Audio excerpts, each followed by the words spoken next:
is at the Plant Shack in Deception Bay.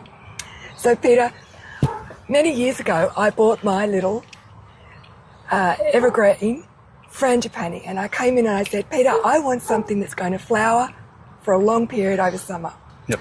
And you advised I buy one of these. What's their actual name? Right, their name is Plumeria pudica. Now, an interesting thing, we're in Brisbane, and Yes. the interesting thing is that people of Redcliffe call it the native frangipani. It's not native frangipani at all. It's from South America and Brazil. So when people ring up and say, have you got any native frangipanis? Straight away we start thinking of this one more so than the real Hymenosperm flavum. So Peter's got some here in his growing yard, and because we're in the back of your nursery right now, this is where Peter grows all his plants. So I thought it'd be a great idea to let's have a look and see how they actually start off, or how it ends up that I buy one and bring one home to my garden. So Peter, we've got this one here. That looks like the smallest one in this section here. What's happened to get it to that stage? Right, so we do cuttings, and the cuttings generally are about this long, and they will live in this hothouse here. Right. And then they will wilt and look sick and carry on, and then they start to perk up. Then we divide, we do community pots where we might do 6 or 7 cuttings to one pot. Yeah. Then they get divided, and then the next stage is Here's one. a plant that looks like that. So then that will grow. We'll let that grow for maybe 6 weeks. Right. Then we'll cut the head off. Then that gives us another plant, but that then gives us a multi-headed plant like that, which is better value for the customer and presents much better. Okay, so that I understand that right, it went from that stage. Yes. And then you cut. Then to this stage. So you cut the branch off, and then it's got this stage. Can you see? All right, let's have a look. Brutal. Oh, that is that's it. brutal. Right. So cut all of it. Now, as you're doing that, I'm noticing that the white sap is coming off the cut. And I don't know about you, but I get little burn marks or little spot marks from where that white sap. Is that something? In general, all milky saps should be considered a skin irritant. So Okay. I wouldn't allow it to get on your skin. Alrighty. But these ones here, like a normal frangipani, normally you might let them bleed for a while. We don't let these bleed. They just, you cut them and they go straight into the pot. Do you need to treat the cut with any? Not always, but my stepfather used to dip them in dolomite, and the dolomite would act as a bit of a seal, give it a bit of calcium. Very low cost way to seal, and anecdotally that looked like it did some benefit. But we do so many here, we haven't found the need to do it. Yeah. Can I just show? Yep. So that was the bit that he snapped off. There it is at the end there. Now that becomes a new plant. But more importantly, now what happens to that other part that you cut off? You said you get more value. That's what's happening. So this plant has been cut, and you can start to see the little cuttings coming off there. And then that will turn into that over the course of probably about maybe 5 weeks or so. But the weather has to be very hot and humid for that to happen. All right. Yeah. So just so that everybody can see those new shoots there. They're what you're talking about, aren't they, Peter? That's right. And they will turn into those branches. And make it a fuller, more bushier plant. Right. Yep.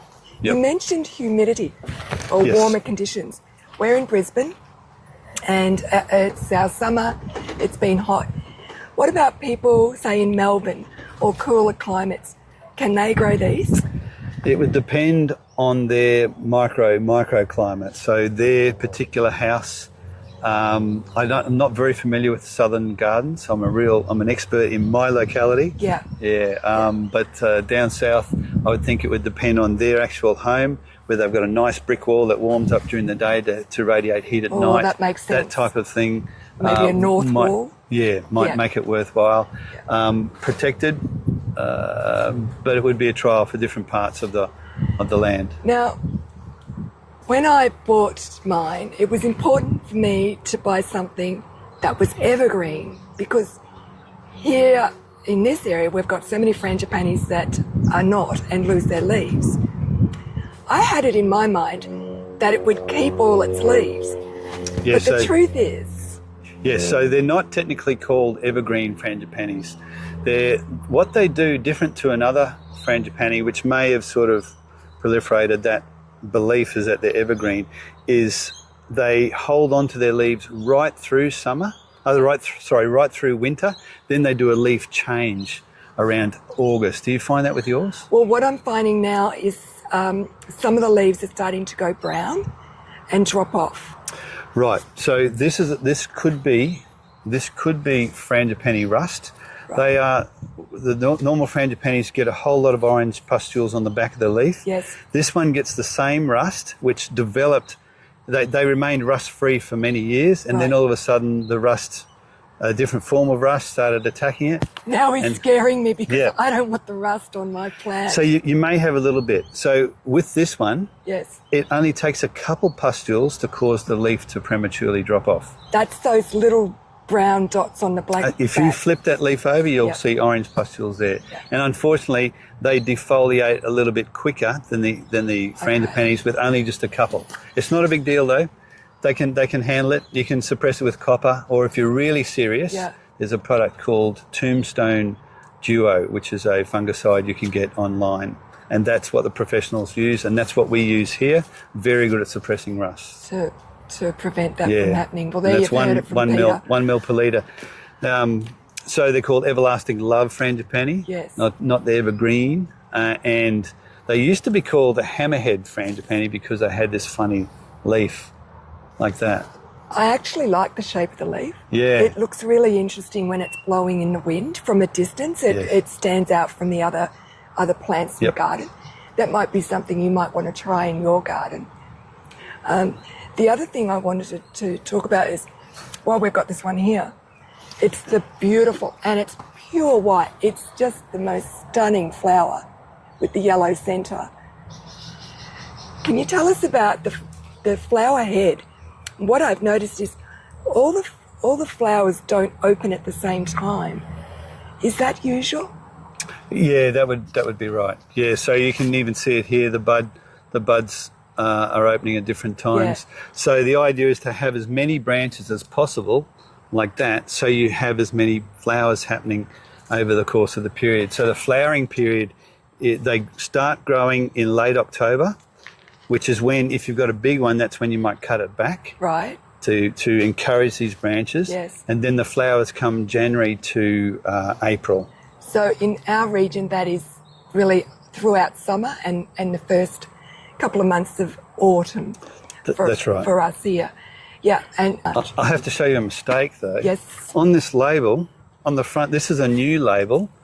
So it changed its name from Hammerhead Frangipani to Everlasting Love. Far more romantic and improved sales just through the name. This is a more botanical label, and it's a new label. And here it says scented flowers. And is it? Smell that.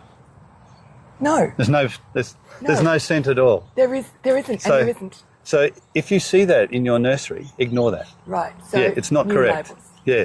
So unfortunately, it doesn't have the smell of the normal frangipanis. I've got mine growing in plastic tubs or pots above the ground, and I've noticed that it still grows like a weed if you let it. But every winter, once the leaves have dropped, I'm then quite brutal with my pruning and cut it back to the shape that I want it to be, or when the new growth comes. Is that okay to do that? Yeah. If you don't prune these plants, they are quite soft, so they don't form a lot of timber. So if you leave a big one, say to achieve its full height, which is probably about 3 metres, wind or a massive storm one year will break it for you anyway. Right. And I suspect that's an adaptation for survival. They break, those cuttings can grow, and then it can take over a piece of land. Yeah. So it's possibly an adaptation. So every October or every second October, that's deemed to be the ideal time to cut them back, just before the growing phase. So just at the end of spring. Late spring. Yeah, late spring. Late spring. Yeah, so they would be just coming into leaf and about to go into a growth surge. Okay. So they'll recover from the cuts quickly. Do you find you get good flowering on yours? Such good flowering. Okay. every year, and I fertilise.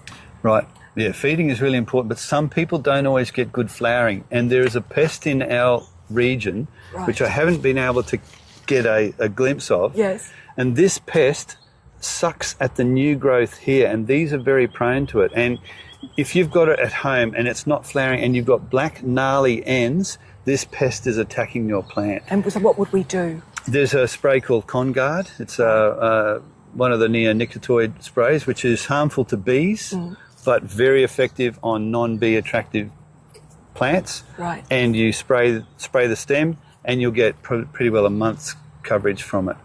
So if you've got it really bad, you would cut those damaged ends off and do a spray as the new growth or the new stem comes through. You do another protective spray, and that's enough. So if you're the grower that's got this at home and it isn't flowering, be suspicious. That's right. You'll see a damaged end. You'll see necrotic ends where it's just breaking down, and on big plants it can be black. Okay, well that's a good tip. Do we need to fertilise these plants, or are they going to be okay? Obviously it depends on your soil. If we don't fertilise these, they just don't perform, they don't grow. So you've got to, they come from a rich soil part of the world. Right. So a well-fed plant's going to grow, it's going to reach its potential, it's going to be bushy. Starved plants, there's a handful of mobile nutrients. Yep. You may know with potassium, nitrogen and magnesium in particular are mobile, and that will get robbed. The new leaves will take it from the old leaves, which will give you top growth but a skinny plant down low. Okay. So by fertilising, you'll have a bushier plant, which will give you more branches, which gives you more flowers, and a much healthier looking plant, because they're really quite dark green. Some people are then wondering, do I use a granular? Do I just spray it with the foliage once a year, twice a year? What would be your recommendation with fertilising? Okay, so there's 3 types of fertiliser you were alluding to there. Okay. Granular, which is the fertiliser you throw on. Yeah. Liquid that either goes onto the leaves and onto the soil and drenches the plants. And foliar, which is liquid fertiliser sprayed directly to the leaves. If you're really serious, you do all 3. If your soil's really bad, you do all 3. Right. But generally a granular fertiliser around October, and then I would do another one at Christmas time. So 2 hits there should be enough to work really well. To keep it going. The type of food I would use would be fruit tree fertiliser. Anything suitable for fruit trees, like citrus fertiliser, would be great. Would be perfect for that. Does it get any, we've sort of spoken about diseases and that little sucking one that destroys your flowers. Apart from that, is it going to get other pests that we need to be concerned about? They're the 2 main problems that they get. So when someone rings up and I get a call, Peter, this lady's got a sick Everlasting Love Frangipani, I'm sort of going to say, well, it could be rust, it could be the sucking insect. Yeah, so generally other pests, not so bad. Rarely they can get mealybug in bad years. Last year was a bad year for frangipanis with the pawpaw mealybug that came into the country. So that's probably their other one too. This potting mix, you can see it there, it's in like a well-draining mix. Yeah, we add a little bit of perlite to the mix for doing these, just because they're the cuttings, we want some free draining, and that way we're free to water it without them getting any root rot. So if I had one of these at home, how often should I water it? That depends. If it's in a growth phase, and it's surging in growth and the humidity is high, then water it fairly often, and you'd keep it moist. If it's in a pot, they are really quite forgiving, but it's all in the growth phase. So if it's the time of year and it's growing, then you've got to increase your water. But when it's winter time and they're not growing much, slow down. So they're hardy, and if you just want something in your garden that rewards you with beautiful white flowers, this could be the plant for you. And your local nursery is going to carry them, right? Yep, if it's warm. So there you've heard it. You've heard it from me, but more importantly, you've heard it from Peter from the Plant Shack. If you've got any questions and you want to learn more, pop down to the Plant Shack or your local nursery to find out more about this amazing plant. Thanks for joining us.